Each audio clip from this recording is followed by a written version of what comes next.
예, 안녕하세요. 예, 감정평가사금 민법, 객관식 풀이를 맡게 된, 송민이라고 합니다. 이제 시간이 이제 2차하고 1차하고 이제 병행을 이제 하면서 공부를 하셨을 것 같은데, 지금부터는 이제, 1차 모드로 좀 전환을 해야 되지 않는가, 1차 모드로 전환될 시점이 아닌가라는 생각이 좀 합니다. 2차 공부도 중요하지만은, 1차를 합격을 해야만이, 2차를 볼 수 있기 때문에, 지금부터는 이제 비중을 뭐 5대5 이렇게 두었다라고 하면은 7대3 정도라도, 이렇게 좀, 1차 시험에 비중을 두면서, 하는 게 어떻겠는가, 생각을 합니다. 수업에 대해서는 이제 진행은 이제 제가 올려드린 핵심 요약 노트, 이걸 기반으로 해서, 강의를 진행을 하고, 거기서 간단하게 정리를 하고, 그 다음에, 객관식 문제인데 거의 기출 문제입니다. 기출 문제 위주로, 정리를 하고, 해서 이제 챕터마다 이렇게 나눠가지고 이제 진행을 하도록 하겠습니다. 그래서 제일 먼저 하는 거는 이론을 먼저 정리를 하고 그 다음에 객관식 문제를 갖다가 정리하는 방식으로 진행을 하겠습니다. 간평이나 이런 모든 시험에 있어서는 가장 중요한 게 기출문제입니다. 이 기출문제가 가장 중요하고요. 산업인력공단에서도 교수님들한테 문제 출제 의뢰를 할 때 3년치 내지 5년치 기출문제를 동봉해서 보냅니다. 그래서 여기 수준에 맞게끔 출제를 해달라 내지는 이제 주로 이제 뭐냐면 새로운 문제를 좀 만들어 달라고 하면서 이제 최신 판례도 뭐 얘기도 하는데 대부분이 여기 있는 기출 문제에 기반을 해가지고 나오게 됩니다. 그리고 우리는 시험 자체가 이게 절대평가이기 때문에 일정 점수만 넘으면 되니까 또 뭐 이렇게 새롭게 뭐 하는 것보다도 기존에 나와 있는 걸 정리를 통해서 반복을 통해서 하게 되는 게 오히려 더 효과적이지 않나 라는 생각을 하게 됩니다. 그래서 여러분들한테 기출문제를 좀 비중을 둬서 좀 가게 될 거고요. 뭐 시간이 좀 허락이 된다고 하면은 뭐 다른 문제까지도 제가 마지막에 뭐 추가를 할 수 있으면은 추가해서 진행을 하도록 하겠습니다. 서론이 길어봐야 뭐 여러분들이 뭐 별로 도움이 안 될 것 같고 일단은 앞서 말씀드린 것처럼 시험 모두를 1차로 좀 전향을 하시는 게 어떻겠는가 라는 거 하나 하고 그 다음에 모든 시험은 기출문제에서부터 출발을 해야 된다라는 거 말씀드리고 서론은 이렇게 간단히 마치고 바로 본론으로 좀 들어가도록 하겠습니다.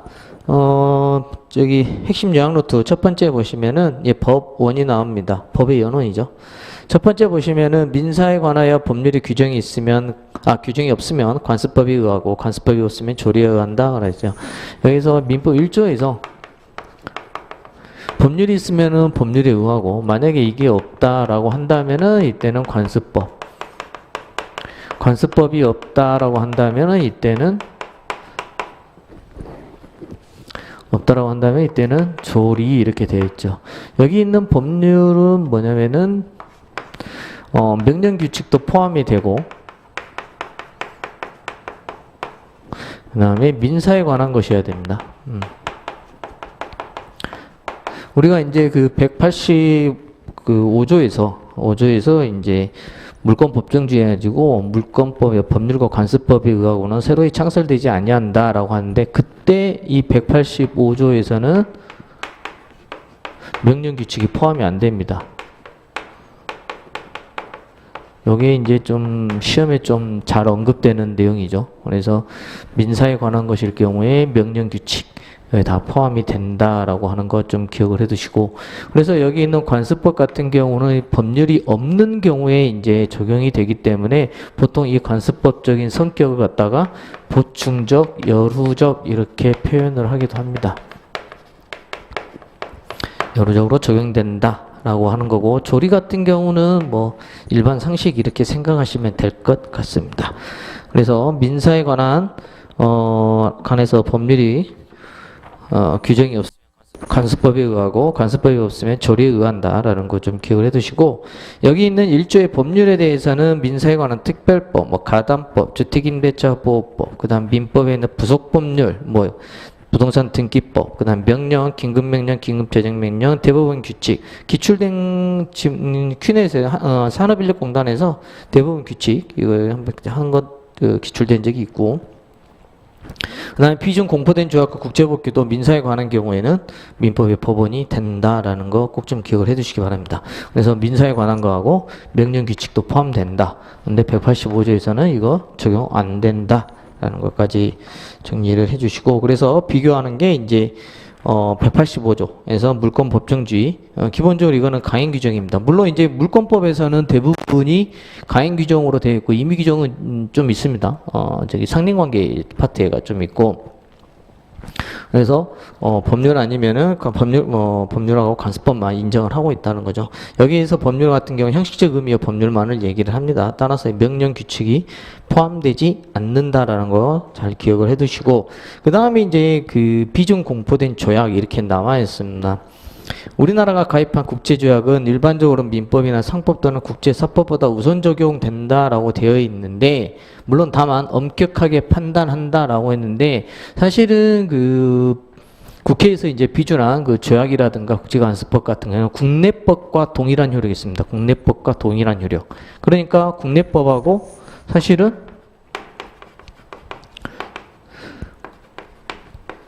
조약은 거의 이렇게 같아요.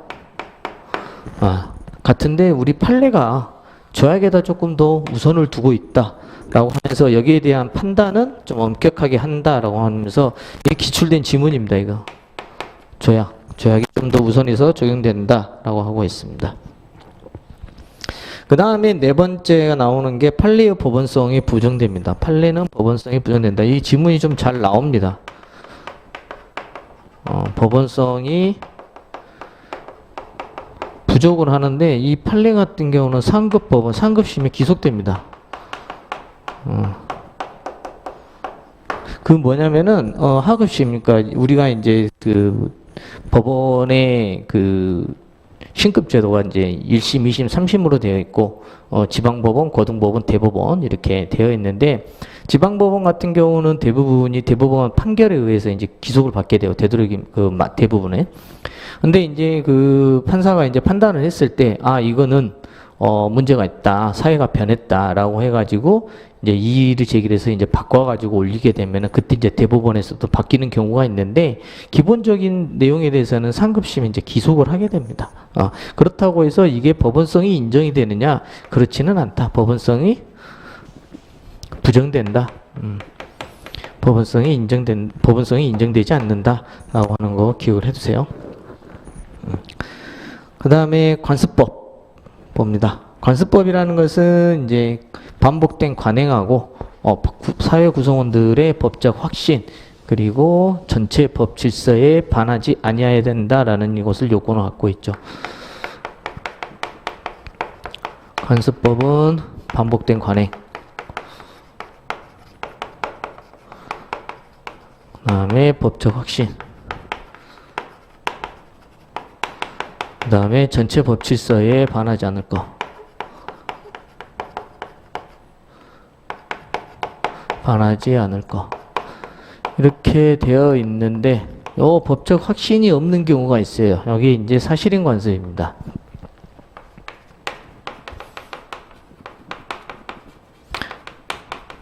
이게 없어요. 법적 확신이라는 게. 그리고 이 관습법이라는 것은 법률 규정처럼 전체 법질서에 다 적용이 되고 있는데, 이 사실인 관습 같은 경우는 법률행위 해석에만 적용이 됩니다. 법률행위 해석에만 적용돼서 적용 범위가 아예 달라요. 이 사실인 관습 같은 경우 좀 기억을 해두시면, 비교하는 게 가끔씩 나옵니다. 보시면은 관습법, 반복된 관행, 법적 확신, 전체 법질서에 반하지 않을 것. 그리고 여기 있는 관습법 같은 경우는 기본적으로 직권 조사 사항입니다. 법원이 직권으로 조사한다라는 거 기억을 해두시고, 우리 판례는 이제 종중 사건이 여기 대표적인 케이스가 되겠죠. 종중 사건. 여기 있는 종중사건은 뭐냐면은 종중원, 종원 이렇게 되어 있는데 종중의 구성원 이렇게 보통 하죠. 여기 구성원이라는 게. 아니, 종중의 구성원 이렇게 되어 있는데 과거 관습법에서는 여기 있는 종중의 구성원에서는 남성만 됐습니다. 여성은 안 됐어요.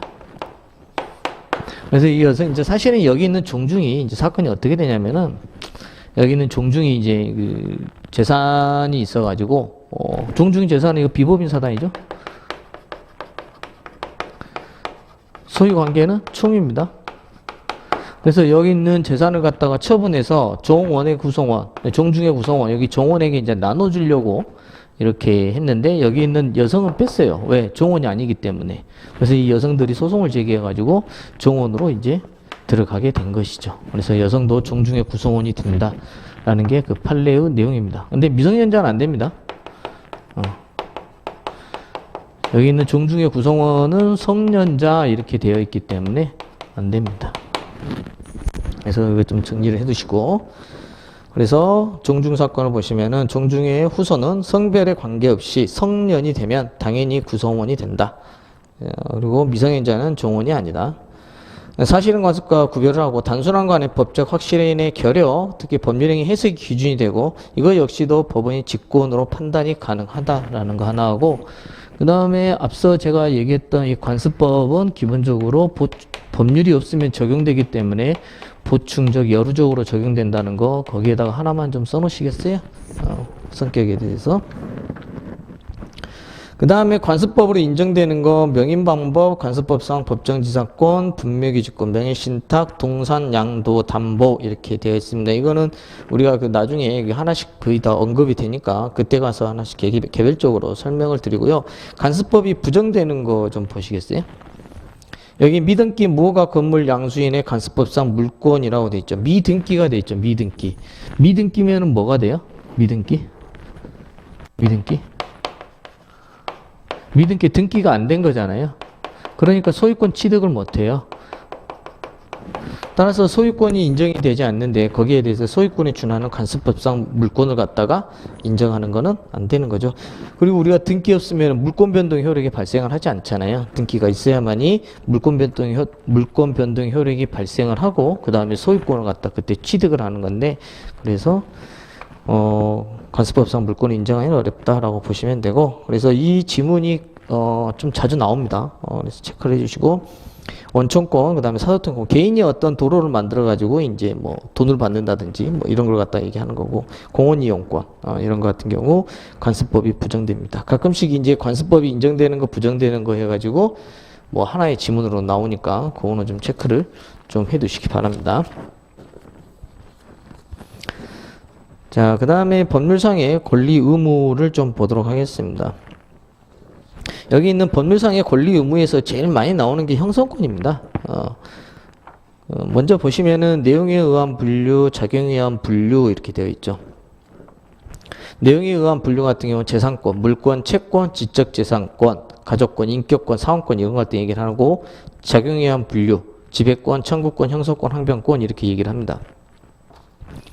타 시험에서는 이거에 대해서 분류로 갖다가 뭐 종류가 다른 거 뭐 이렇게 해가지고 나온 적도 있는데 우리 시험에는 여기까지는 나오지는 않을 것 같고요. 자, 그 다음에 항변권입니다. 연기적 항변권, 그래서 동시행 항변권하고 보증인의 최고 검색 항변권 이렇게 나와 있습니다. 여기 항변권에는 연기적 항변권하고 영구적 항변권 이렇게 두 개가 이제 나오는데, 동시행 항변권 같은 경우는 우리가 이제 유치권하고 한번 비교해서도 볼 건데, 예를 들어서 갑이 이제 매도인이고 우리 매수인인 상황에서 매매 계약을 했다라고 가정을 하면, 보통 부동산 같은 경우는 계약금하고 중도금하고 잔금을 이렇게 치르게 될 때, 잔금을 치를 때 이쪽에서는 뭐를 해줘야 하면 이전 등기를 해줘야 돼요.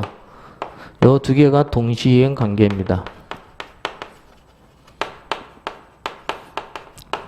즉 매수인이 잔금을 지급을 하지 않으면 매도인은 이전 등기를 해줄 의무가 없고, 나아가서 매도인이 이전 등기를 해주지 않는다라고 한다면 매수인은 잔금을 이행을 하지 않는 것이죠. 그래서 둘이 동시에 이행을 해야 된다라는 것을 얘기를 합니다. 그래서 한쪽이 먼저 이행을 해버린다. 예를 들어서 뭐 매수인이 잔금을 지급을 해버린다. 그래서 그때 이전 등기를 해주지 않으면 이 사람 이행지체에 걸리게 됩니다. 채무불이행이 될 수가 있겠죠. 그래서 그 부분을 갖다가 얘기하는 거고, 그 다음에 이제 이게 이제 동시행 항변권이고, 그 다음에 보증인의 최고감색 항변권 같은 경우는 갑이 채권자고 을이 채무자인 상황에서 여기 있는 병과 보증계약을 맺습니다. 그때 여기 병이 보증인이라고 할 때 여기 있는 채권자가 보증계약을 맺었기 때문에 얘 채무자가 재산이 없다. 그러니 너가 먼저 갚아라 라고 이렇게 청구할 수가 있게 되는 것이죠. 그런데 보증인이 뭐라고 하냐, 얘 숨겨놓은 돈 있다, 잘 찾아봐라. 그래서 이 채권자에게 이걸 찾아보라면서 최고검색 항변권을 갖다가 행사를 하게 됩니다. 그런데 이거 같은 경우 채권자가 보증인이 채권자에게 최고검색 항변권을 행사한 경우에 채권자가 이걸 하지 않으면, 그러니까 채무자의 재산을 갖다가 조사하지 않아 가지고 나중에 재산이 어떻게 발견이 됐다, 찾았다라고 했을 때 이 보증인은 발견된 금액만큼 책임을 갖다 매관하게 되는 것이죠. 이게 바로 최고검색 항변권입니다. 그래서 일시적으로 연기하는 연기적 항변권 이렇게 이야기하고요. 영구적 항변권 같은 경우는 상속인의 한정 승인입니다. 상속인의 한정 승인 같은 경우는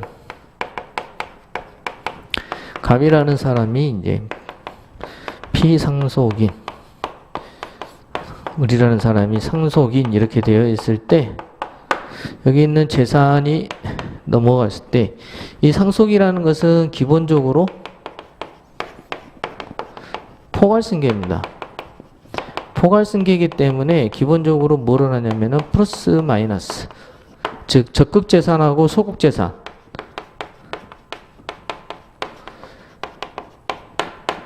그러니까 단순하게 얘기하자면 이게 채권, 이게 채무, 뭐 이런 것 갖다 한꺼번에 다 이어받게 돼요. 근데 이 상속인 같은 경우는 여기 있는 상속인의 플러스가 마이너스인 거를 갖다가 잘 판단을 못 합니다. 그랬을 경우에 자기가 상속받은 범위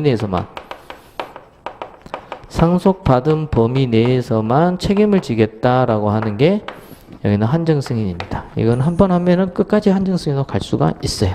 그래서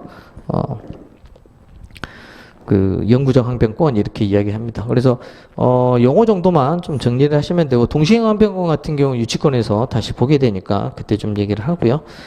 형성권입니다. 권리자의 일방적 의사표시로서 법률관계에 발생, 변경, 소멸시키는 권리, 조건이나 기한을 갖다가 붙일 수가 없습니다. 이거는 상대방의 지위를 갖다가 불안하게 하는 것이기 때문에 조건, 기한 붙이는 거요. 형성권 자체가 일방적인 의사표시로서 권리 변동을 발생하게 하는 건데 거기에다가 조건과 기한을 갖다가 붙인다. 이거 역시 이게 뭐냐면 상대방에게 불리하게 하는 그 내용이기 때문에 그걸 갖다 붙일 수는 없습니다. 그리고 형성권의 일부 행사도 안 됩니다. 일부 행사도 안 되고, 그래서 그 첫 번째 보시면은 권리자의 일방적 의사 표시만으로 법률 관계의 변동이 일어나는 거. 그래서 법률행위 동의권, 그 다음에 취소권, 그 다음에 취소할 수 있는 행위의 추인권, 상계권, 계약의 해지, 매매의 일방이하 완결권 내 있습니다. 이 매매의 일방이하 완결권 같은 경우는 우리가 나중에 제척기간에 가서 한 번 더 배울 겁니다. 뭐냐면은 이 갑과 을이 이제 있는데 여기 있는 매수인이 내가 이 물건을 사겠다라고 예약을 하는 거예요. 매매 예약. 내가 이거 언제 살게 하면서 여기에서 이 매도인이 딴 사람한테 팔 수도 있기 때문에 여기에다가 가등기를 해줍니다. 이 가등기가 바로 순위보존의 효력이 있는 가등기가 됩니다. 가등기에는 두 가지가 있죠. 순위보존의 효력이 있는 가등기하고 담보 목적이 있는 가등기, 이 두 개가 있어요. 그 두 개는 뭐예요? 그냥 가등기라는 형식적인 것만 봐서는 알 수가 없어요. 실질적인 내용으로 들어가 봐야 돼요. 담보 목적인지 아니면 순위 보존인지. 그래서 여기 있는 매수인이 여기에다가 청약을 하게 되면은 이 매수인은 승낙을 해야 돼요. 이게 바로 예약 완결권이에요. 내각을 살게 하면서 청약을 해버리면은 이 가등기 해가지고 해버리면 그래서 따라와야 돼요. 이 예약 완결권 같은 경우는 이제 소멸시효에서 이제 파트에 나오는데 우리가 비교되는 게 제척기간이라고 나옵니다. 이 예약 완결권도 형성권이죠. 제척기간. 그래서 10년 내에 행사를 해야 돼요. 예, 가등기한 시점부터 10년 내에 본등기를 해봐야 그와 같은 효력이 발생한다라는 겁니다. 그래서 매매 일방 예약 완결권 이렇게 좀 보시고, 그 다음에 재판상 행사해야 되는 거 채권자 취소권, 재판상 이혼 청구권, 친생 부인권 나옵니다. 채권자 취소권 같은 경우는 우리가 이제 통정의 표시를 보면 통정의 표시를 볼 때 이제 한번 보게 됩니다. 그러니까 갑과 을이 있는데 여기 있는 A라는 채권자가 있고 이 사람이 채무자고 여기 있는 재산을 통해 갖다가 매매를 통해서 이쪽으로 이전을 하는 거죠. 등기를 갖다가 격려시키면 채권자가 여기에 대해서 이 매매를 갖다가 취소시키는 것 갖다가 채권자 취소권 이렇게 얘기를 합니다. 406조에 의해서 여기 있는 재산이 이제 책임 재산이 되는 것이고요. 채무자가 채권자가 있음에도 불구하고 이 책임 재산을 갖다 감수시키는 여기 있는 매매 계약이나 이런 걸 계약을 체결했을 때 채권자가 이걸 갖다가 책임 재산을 감수시킨다. 이걸 갖다가 뭐라고 하냐면은 사회행위 이렇게 이야기해요. 그래서 사회행위인 경우에 이 매매를 갖다가 취소시킨다라고 보시면 돼요. 그 다음에 재판상 이혼 청구권, 친생 부인권 우려 받고, 그 다음에 형성권이지만 이제 청구권으로 표현되는 거 있습니다. 이게 이제 시험에 잘 나오죠. 공유물 분할 청구권, 근데 이게 형성권으로 되어 있는 거. 그 다음에 치료증감 청구권 나와 있는데, 치료증감 청구권 같은 경우는 지상권의 토지 이용료를 갖다가 늘리거나 감소시키는 그런 걸 갖다 얘기하는 거고, 지상물 매수 청구권 같은 경우는 지상권의 존속 기간이 이제 만료가 되면은 지상권 설정자한테 그 지상물을 갖다가 매수해 주세요 라고 하면서 청구를 하게 되는 거예요. 매수해 줘야 되겠죠. 그 다음에 부속물 매수 청구권 같은 경우는 보통 이제 전세권에서 이제 존속 기간이 만료가 되면은 원상 회복 의무가 있기 때문에 그 부속시킨 물건을 갖다가 수거해 달라고 하면서 전세권 설정자가 이제 부속물 매수 청구권을 행사하는 경우도 있고, 또 전세권 설정자의 동의를 받아가지고 뭐 이렇게 아니면은 전세권 설정자 것을 갖다 그대로 인수해서 한 경우에는 그때는 전세권자가 그 부속시킨 물건에 대해서 전세권 설정자한테 부속물 매수 청구권을 갖다가 행사할 수가 있게 됩니다. 그 다음에 이제 매매대금 감액을 갖다가 청구하고 차임증감 청구권 이런 게 좀 있다라는 건데, 이거는 어쩔 수 없어요. 여러분들이 이게 형성권이냐 아니면은 청구권이냐 이거 구별을 좀 하셔야 되는데, 예, 이런 부분은 좀 여러분들이 외워야 된다라는 건데, 근데 이런 거 대부분이 이제 물권법을 좀 공부를 하다 보면은 자연스럽게 됩니다. 그래서 너무 그렇게 걱정 안 하셔도 될 것 같고요. 그 다음에는 이제 신의칙으로 넘어가겠습니다. 신의칙에는 기본적으로 2조 1항에서 신의성의 실효 원칙에 의한 것이 나오고 2조 2항에서는 권리남용 금지의 원칙이 나옵니다. 신의칙의 파생 원칙으로서는 크게 세 가지가 있죠. 사정 변경의 원칙, 실효의 원칙, 모순행위 금지 원칙. 그 중에서 시험 잘 나오는 게 모순행위 금지 원칙. 이 하고 그 다음에 사정변경에 좀 더 비중이 있게 좀 나오고는 있습니다. 그래서 좀 보시게 되는데, 신의칙 모든 법률 관계를 규제를 하고요. 이거 강행 규정입니다. 그 다음에 보충적으로 적용됩니다. 그러니까 민법이 1118조로 구성이 되어 있는데 그 부분을 갖다가 틈이라는 게 있어요. 틈이라는 게 나한테 권리는 있지만 그거 갖다가 함부로 사용하면 안 된다. 권리가 있기 때문에 권리자로서 행사하는 게 문제가 없다라는 게 사실은 법에 규정이 되어 있지만은 그걸 갖다가 함부로 사용한다라고 한다면은 권리남용 금지에 저촉이 돼가지고 그 행사를 갖다 못하게 하는 것이죠. 그래서 그 1118조가 있는데 그 틈을 갖다 메꾸기 위해서 이제 하는 거다라고 보시면 되고, 그 다음에 법원의 직권조사사항이라는 거, 그거 보시고. 그래서 보호의무하고 고지의무가 나옵니다. 이 보호의무 같은 경우는 사용자의 근로자 보호의무라는 게 있는데, 이렇게 이제 그 공사 현장이 있으면은 여기에 대해서 안전을 해야 돼요. 안전장치를 해놔야 돼요. 네, 이 사건 같은 경우도 이제 그 건물을 짓고 있는데 하는 현장에서 가스 용접을 하다가 그 환기가 안 된 상황에서 가스가 이제 새어 나와가지고 폭발을 해가지고 근로자들이 다 이제 다치고 이제 돌아가시고 이런 문제가 발생했었죠. 그래서 사용자가 이제 책임을 지는 그런 걸 갖다 얘기하는 거고, 그다음에 숙박업자의 투숙객 보호 의무 나와 있죠. 이거는 우리가 숙박업 그러니까 우리가 여행을 가게 되면은 기본적으로 그 호텔이나 이런 데 머무르게 되잖아요. 그때 이 보통 이걸 갖다 뭐라고 하냐면 일시 사용을 위한 임대차 이렇게 보통 얘기해요. 근데 기본적으로 일시 사용을 임대차 계약 같은 경우는 그 사람이 흔히 말하는 키를 받고 올라가서 생활하는 데만 그 하면 되는 것이지 그렇게 큰 의무는 없다라고 볼 수가 있는 건데, 뭐냐면 여기 모텔에서 이제 불이 나버린 거예요. 그래서 투숙객이 사망했는데 그때 숙박업자에게 투숙객의 보호무가 있다라고 판단을 해가지고 이제 적용을 한 거고, 그 다음에 병원 기중품 보관 의무 나와 있는데 병원에 가면은 장기 이제 입원을 하게 되면은 그 침대 위에가 이제 보관함이 있어요. 옛날에는 병원에서 이제 보호하고 있었는데 도둑들이 이제 물건을 훔쳐간 거죠. 기중품이나 이런 걸 갖다가. 그때 병원에서 책임을 져라라고 하는 게 그 내용입니다. 그다음에 쓰레기 매립장하고 공동묘지 사건인데, 이거는 그 경기도 모 지역에서 우리가 흔히 말하는 그 아파트 분양 계약을 하러 갈 때 모델하우스를 가잖아요. 모델하우스를 가서 이렇게 보면은 정말 휘황찬란하게 되어 있잖아요. 그래서 아파트 이렇게 딱 있고 여기 있는 산이 있고 그 다음에 좌측면 우백호 여기 앞에 강이 흐르고 뭐 이렇게 되어 있어서 배산 임수로 이렇게 잘 되어 있다. 근데 여기 뒤에가 공동묘지, 그 다음에 뭐 쓰레기 매립장 이러면 가겠어요? 근데 여기에 대해서 말을 안 한 거죠. 이런 게 있다라는 걸 갖다. 그래서 사실은 부작위에서 고지 의무, 부작위에 의해서 고지 의무가 있는데 그 부작위에 의해서 고지를 하지 않은 거죠. 그걸 갖다 얘기하는 겁니다. 그 다음에 신의 측의 한계로서 이건 모순행위 금지 원칙과 이제 연결이 됩니다. 그래서 법령에 위반되어 무효임을 알면서도 그 법률행위를 한 자가 강행법규 위반으로 무효를 주장하는 거, 이거 신의 측 위반이 아니다라고 해서 대표적인 게 이제 투자 수입 보장 약정하고 미성년자 신용카드 사건입니다. 우리 뒤에서도 보기 전에 먼저 이걸 좀 보시면은, 이 갑이라는 사람 투자 회사예요. 우리 사람이 투자자 이렇게 되어 있죠. 기본적으로 투자 수익 보장을 약정을 하는 것은 이거는 강행법규상 무효입니다. 강행법규 위반으로서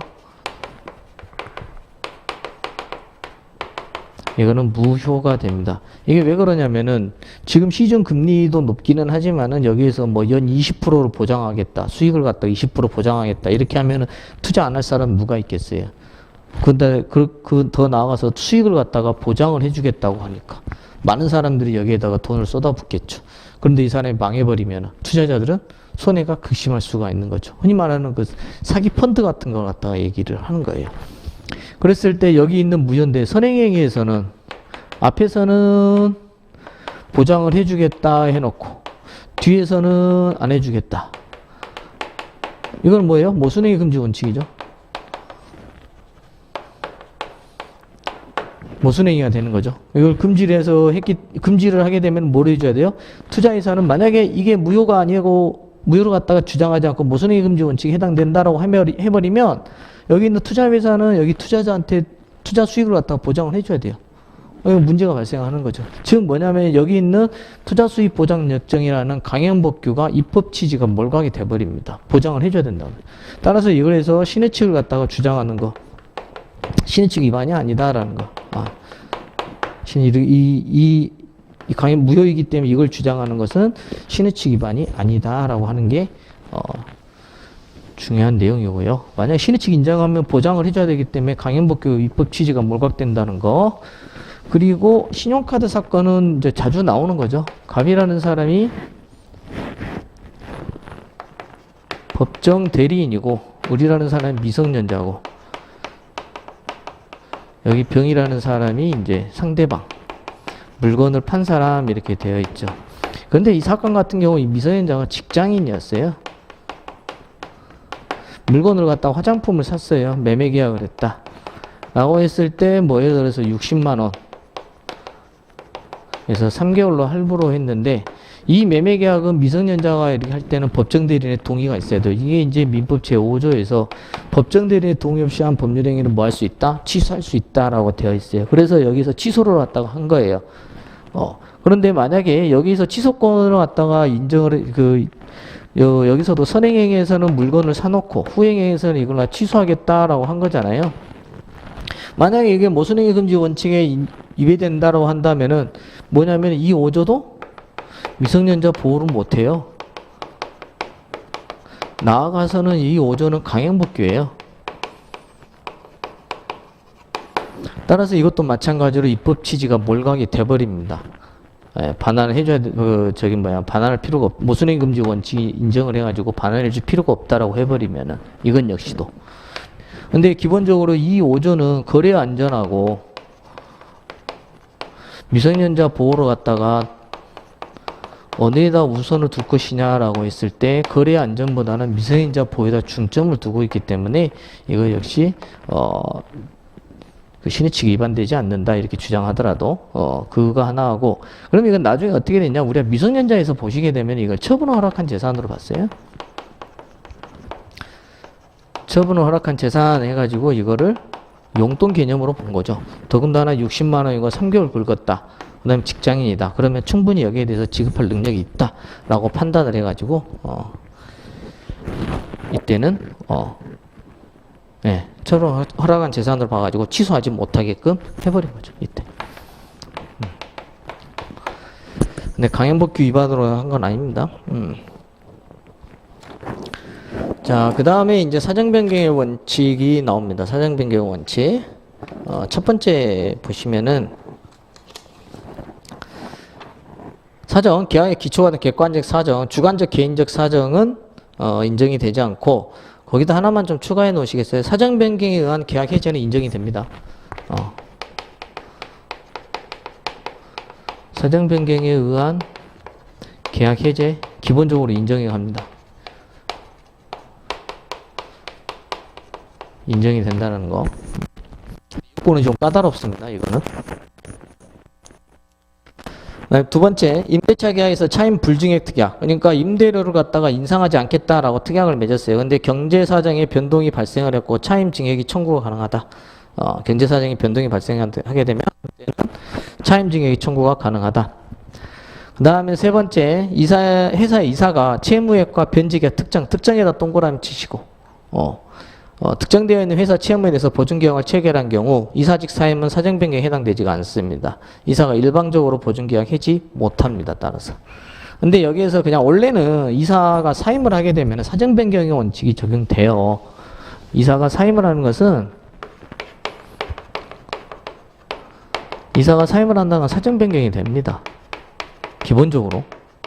그런데 지금 나와 있던 채무액이 특정되어 있는 사안이죠. 요거는 사정 변경이 인정이 안 됩니다. 특정되어 있다는 거. 채무액과 변제기가 특정되어 있다는 거. 요거 비교해서 잘 나옵니다. 그래서 기본적인 이사가 사임했다면 지위가 변동이 된 거잖아요. 보통 이제 등기 이사하면은 그 연봉을 좀 높게 많이 받잖아요. 근데 회사의 채무에 대해서 이 사람들이 주로 많이 이제 보증을 서요. 근데 이사가 사임을 하고 나오면은 이거는 사정변경, 더 이상 회사 사람이 아니기 때문에 사정변경에 해당이 돼서 더 이상의 그 보증에 대해서 책임을 지지 않는데, 여기는 특정이 되어 있다는 거죠. 특정이 되어 있기 때문에 사정변경에 해당이 된다라는 겁니다. 그 다음에 계약의 성립에 기초가 되지 아니한 그 사정이 그 후에 변경돼 가지고 그 일방 당사자가 계약 당시 의도한 계약 목적을 달성할 수 없게 됨으로써 손해가 발생했다 라고 하면서 계약 내용대로 효력을 유지하는 것이 신의칙에 반한다고 볼 수 없다라고 보고 있습니다.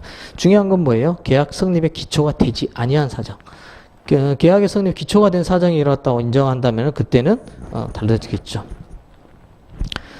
그 다음에 이제 모순행위 금지 원칙 이게 나옵니다. 모순행위 금지 원칙. 이게 이제 사실은 그 신의칙에서 가장 많이 언급되는 그 내용이죠. 모순행위 금지 원칙이 우리가 앞에서 봤었던 투자 수익 보장 약정하고 미성년자 신용카드 사건에서 봤듯이 모순행위 금지 원칙 같은 경우 선행행위와 후행행위가 일치하지 않는 걸 갖다 얘기하는 거죠. 그래서 모순행위 금지 원칙에 해당되는 거, 대항력을 갖춘 임차인이 권리 주장 않기로 확인서를 작성해주고 그 경매 절차에서 배당 요구한 사례에 나와 있죠. 그러니까 이제 경락인이 이 집에 대해서 이제 조사를 하러 갔는데 여기서는 임차인이 살지 않아요라고 하면서 이렇게 했는데 나중에 경락을 받고 가니까 나 임차인이에요 이렇게 주장을 한 거죠. 그러니까 앞에서는 임차인이 아니라고 하고 나중에는 임차인이라는 거죠. 임차인한테는 임차 보증금 갖다 반환해줘야 될 상황이 있거든요. 소액 임차 보증금 같은 경우는. 그래서 이거는 모순행위 금지의 원칙에 해당된다. 그 다음에 두 번째는 이거는 무권대리에서도 한 번 더 볼 겁니다. 대리 권한 없이 타인의 부동산을 매도한 자가 그 부동산을 상속한 후 소유자의 지위에서 자신의 대리행위가 무권대리이므로 무효임을 갖다가 주장해가지고 등기 말소를 청구한 사례라고 하는 겁니다.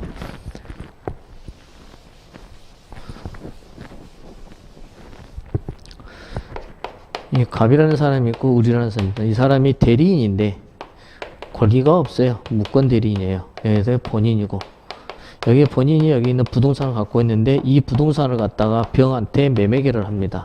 한마디로 몰래 부모님 재산을 갖다가 팔아버린 거죠. 뭐 뒤에 이제 사실은 이제 여기 있는 상대방이 되는 거고 이 사람이 전득자가 되는 상황인데 이 본인이 사망을 했어요. 이제 무권 대리에서 기본적으로 여기 있는 이 본인에게는 뭐가 있어요? 추인 거절권이라는 게 있잖아요.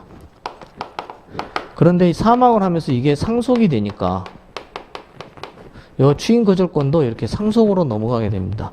여기 있는 무권 대리인이 만약에 추인을 얻지 못하거나 그 다음에 대리인을 갖다가 증명 입증을 못하면 대리인 입증을 갖다가 하지 못하면 이 사람 무권 대리인은 책임을 지게 돼요. 근데 이 사람이 추인 거절을 갖다 상속을 했기 때문에 이게 무권 대리를 하면서 추인 거절을 하면서 자신을 살짝 빠지려고 했었던 거죠. 근데 이게 사실은 뭐겠어요? 이게 부동산이 올라버리니까 이게 문제가 생긴 거죠. 그래서 이 추인 거절권을 갖다가 자기가 상속을 받았기 때문에 이게 권한 행사, 무권 대리를 갖다가 주장하는 거 이릉타당합니다. 무권 대리 주장이 이릉타당해요. 그런데 우리 판례는 이게 신의 측에 반한다라고 한 거죠. 뭐겠어요?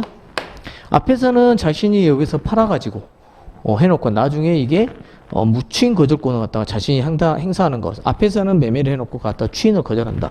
이 상속을 받았으면 자신이 추인 거절하면 안 되는 상황이거든요, 사실은. 그리고 더 나아가서는 135조에서 추인을 갖다가 여기 본인으로부터 얻지 못하거나 대리인을 입증을 못하면은 병은 여기에다 뭐를 할 수 있어요? 이행 또는 손해배상을 갖다가 청구할 수 있어요. 사실은 이 을이라는 사람은 어찌됐든 간에 책임을 져야 될 부분이죠. 예. 그래서 이거는 신의 측에 반한다. 즉 모순행위 원칙에 반한다. 라고 이렇게 한 판례입니다. 그 다음에 세 번째, 취득시효가 완성 후에 그 사실을 모르고 당의 토지에 관해서 어떠한 권리도 주장하지 않겠다라고 해놓고 나중에 시효 주장하는 거, 이거 역시 신의 측상 허용되지가 않습니다. 그 다음에 모순행위 금지 원칙에 해당되지 않는 거, 우리 앞에서 봤었던 투자수익보장약정입니다. 강행법규에 위반해가지고 무효인 수익보장약정이 투자신탁회사가 먼저 고객에게 제의를 함으로써 체결된 것이라 하더라도 이러한 경우에 강행법규를 위반한 투자신탁회사 스스로가 그 약정을 무효 주장하는 것 신의측 위반 아닙니다. 그 다음에 법정대리인의 동의 없이 신용구매계약을 체결한 미성년자가 사후에 그 동의 없음을 이유로 갖다가 계약 취소하는 거 역시 신의측 위반이 아니다라는 겁니다. 이게 이제 시험이 제일 잘 나오는 거니까 좀 보시고. 그 다음에 실효의 원칙입니다. 실효의 원칙 같은 경우는 장기간 불행사, 그 다음에 상대방이 그에 대해서 이제 신뢰를 하고 새삼스럽게 그걸 갖다가 권리를 행사했을 경우에 당황하게 되죠. 예, 그래서 그러한 것을 실효의 원칙으로 제한을 하고 있습니다. 그래서 먼저 실효의 법리를 갖다가 적용되는 거, 첫 번째, 1년 4개월 전에 해제권을 발생하는 거.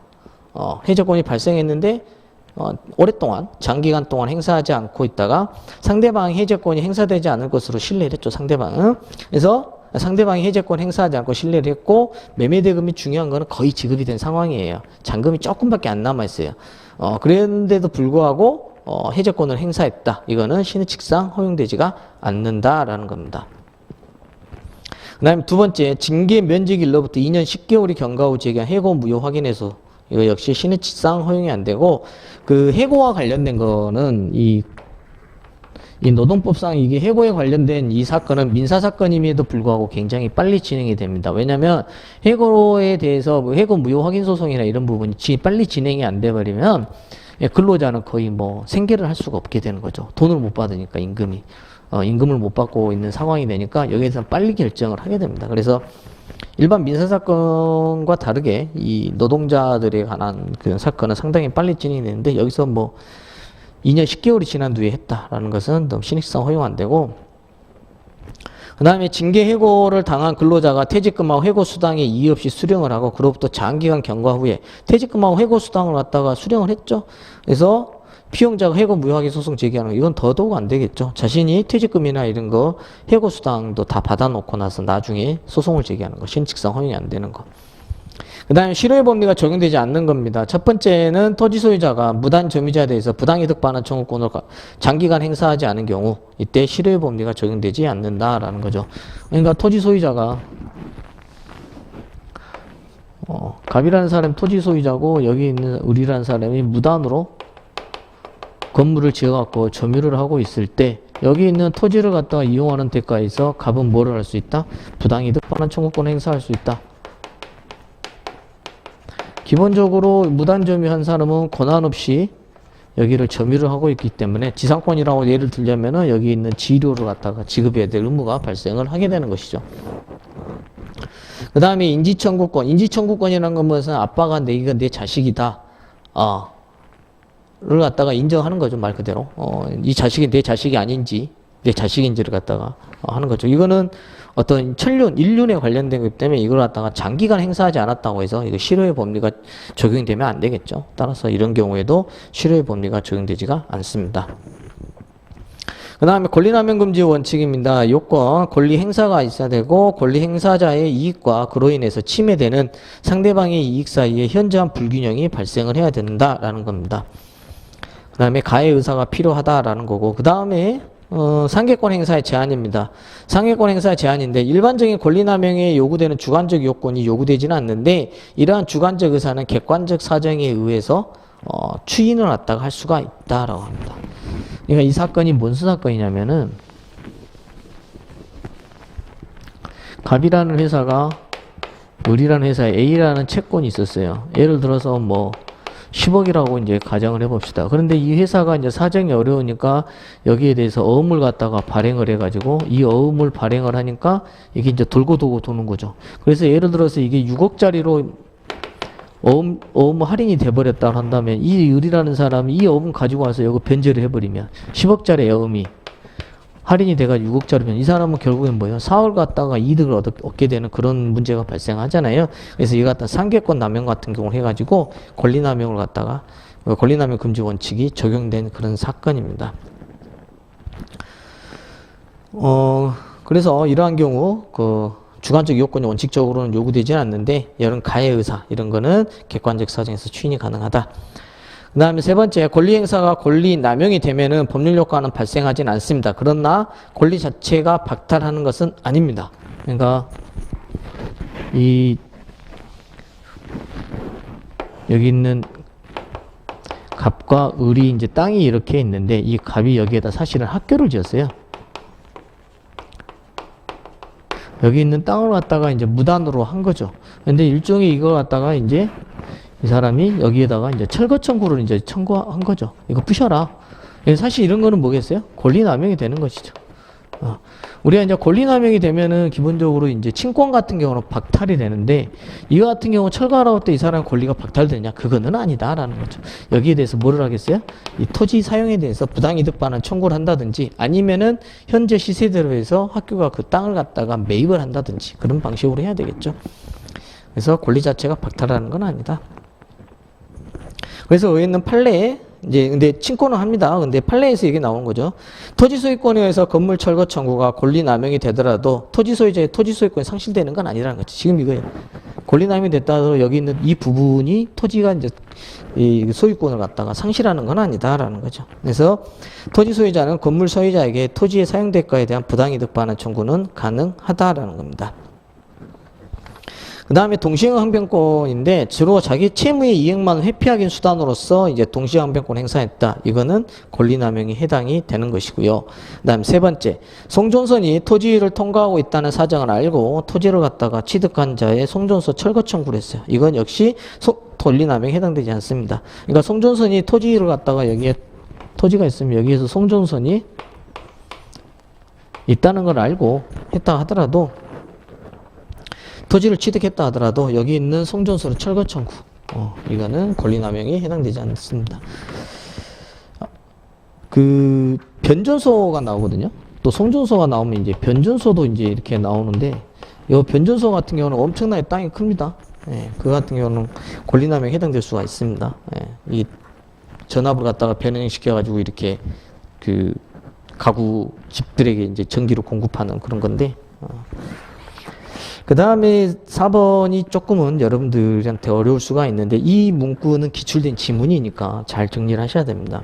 국가에게 국민을 보호할 의무가 있다는 사유만으로 국가가 소멸시효 완성을 주장하는 것 자체가 신의 측에 반하여 권리남용에 해당한다고 할 수는 없다라는 겁니다.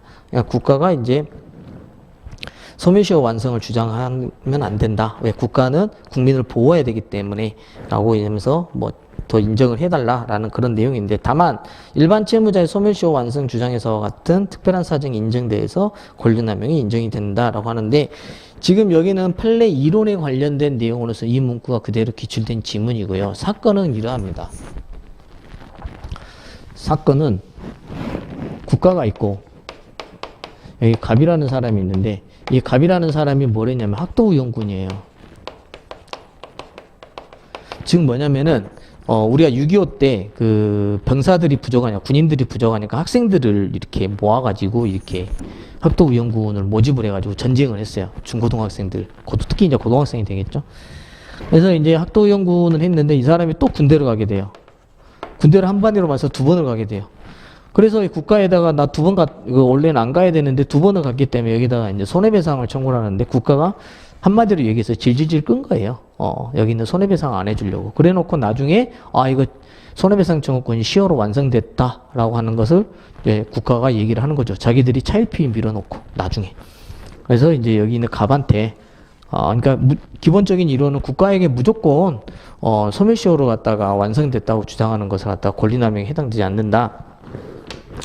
소멸시효 완성을 주장하는 자체가 권리남용에 해당한다고 할 수 없다라고 이렇게 하는 기본적인 이론인데 이 사안 같은 경우는 뭐겠어요? 보상을 해줘야죠. 이 사안 같은 경우는. 그래서 이러한 경우는 이 사안에서는 이제 권리남용이 인정이 된 거예요. 사안에서는. 근데 기본적인 이론에 있어서 국가에게 국민을 갖다가 보호할 의무가 있다는 이유만으로 국가가 소멸시효 완성을 주장하는 것 자체가 신의 측에 반한다 이렇게 볼 수는 없다라는 겁니다. 그래서 헷갈리지 않도록 그냥 기본적으로 그 권리남용에 대한 그런 이론 그거 하고 그 다음에 이 사안 같은 경우는 소멸시효로 주장하는 게 권리남용에 해당한다라는 그런 판례입니다. 네, 그래서 잠깐 쉬었다가 이제 문제 풀이로 좀 들어가겠습니다.